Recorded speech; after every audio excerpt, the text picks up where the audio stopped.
Have you ever wondered why children do not look exactly like their parents, or why some siblings look so different from each other? The answer lies in the process of meiosis, which generates the gametes for reproduction. Meiosis is the process by which haploid cells are produced from a diploid cell. For this to occur, the chromosomes must be correctly sorted and distributed in a manner to create genetically unique cells with half the number of chromosomes as the original cell. Meiosis occurs in special cells called germ cells within the gonads of males and females. For the successful reduction in the number of chromosomes to occur in the new haploid daughter cells, 2 rounds of divisions are necessary. These divisions are termed meiosis I and meiosis II. Although the processes of mitosis and meiosis look similar, there are a few major differences.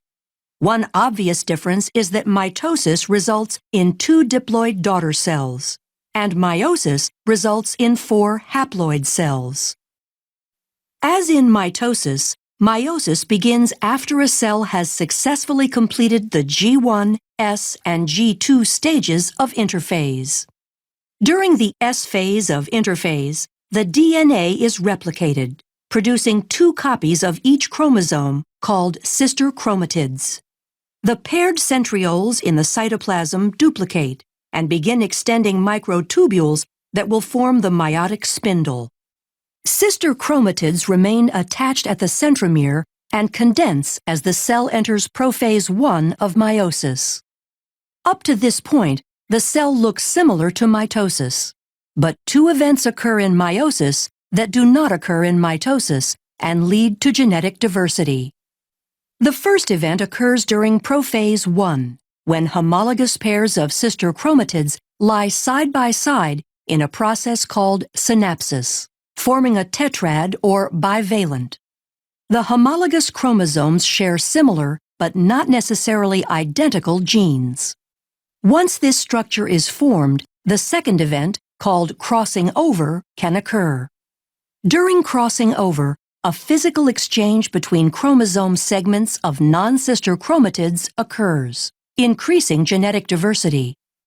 Prophase I concludes with the fragmentation of the nuclear envelope as the duplicated centriole pairs move to opposite poles of the cell. As they move, the centrioles extend spindle fibers forming the meiotic spindle.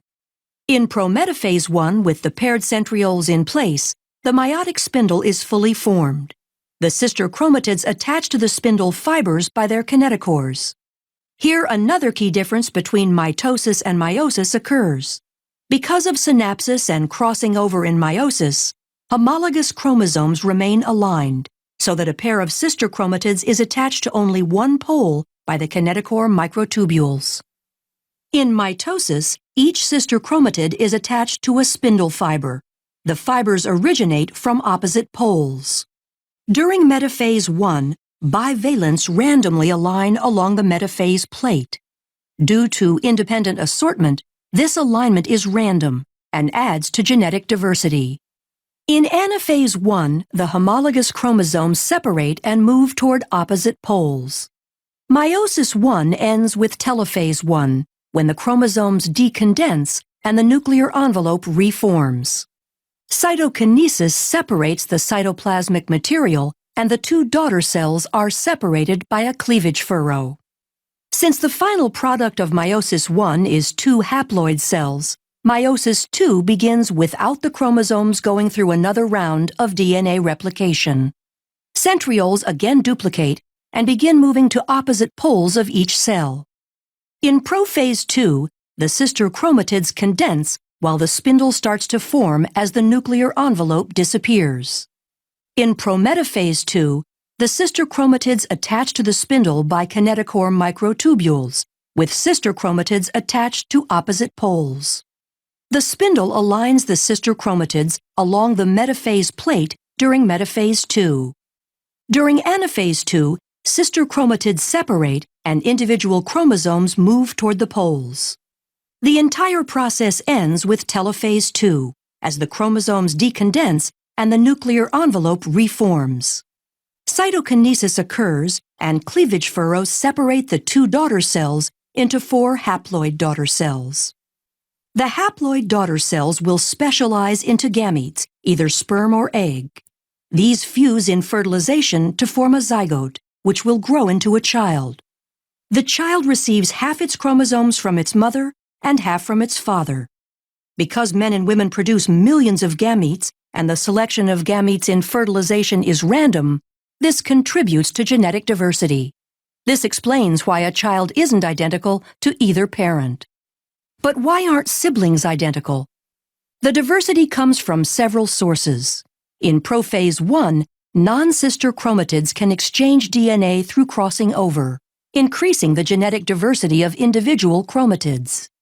In addition to crossing over, in metaphase 1, the pairs of homologous chromosomes align independently along the metaphase plate and sort independently into the daughter cells. This process, called independent assortment, produces 4 genetically distinct haploid gametes.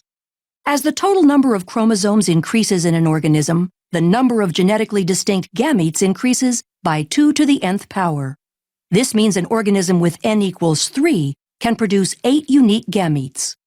For humans where n equals 23, there are 2 to the 23rd power unique gametes formed, or over 1 million different possible combinations. The combination of independent assortment, crossing over, and the random pairing of gametes during sexual reproduction increases genetic diversity and explains why a child will not look exactly like his or her parents or siblings.